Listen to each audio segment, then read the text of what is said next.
briefing room that there are fewer and fewer reporters. In all of our area, there's less coverage because we've been cutting back on local news, and that's a little scary. But we learned that through the briefing room, that there's a lot more more area for you to cover and less people to cover those stories. So.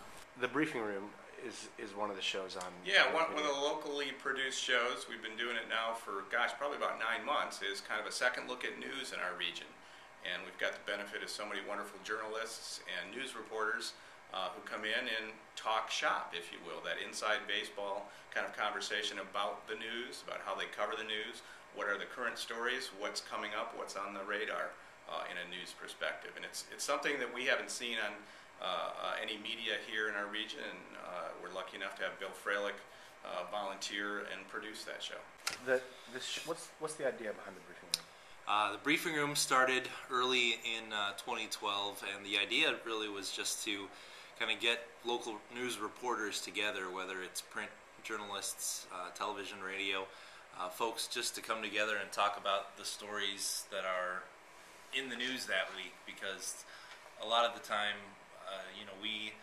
we know other details that can't make it into the story. We know. What's the easiest way to tell people how to find it?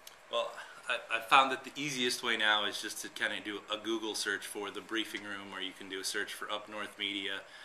There's a link on the UpNorth Media page. We've got a blog now, and that links to the video as well. Welcome back, Sarah. It's been a while. It has been a while. Thanks, Bill. And then Pat Sullivan from Northern Express. Good to see you again, Pat. Hey, Bill. Thanks, guys, for coming in, and thanks for sitting at the table with us. A couple of big stories that you guys, funny situation that kind of Sarah and I dealt with earlier this week.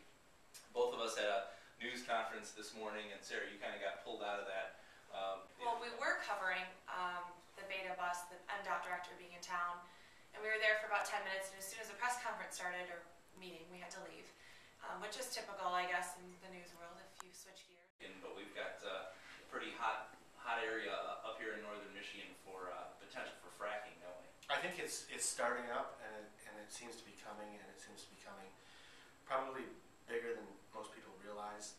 This time I decided the best focus for this story was to look at what this well is doing to the neighborhood.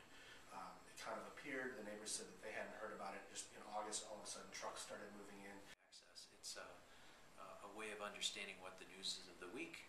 It's a way of becoming more familiar with how media is made, and gives all of us who are not news journalists the opportunity to learn how and why it's done. Kind of listen in on professionals talking about what they do.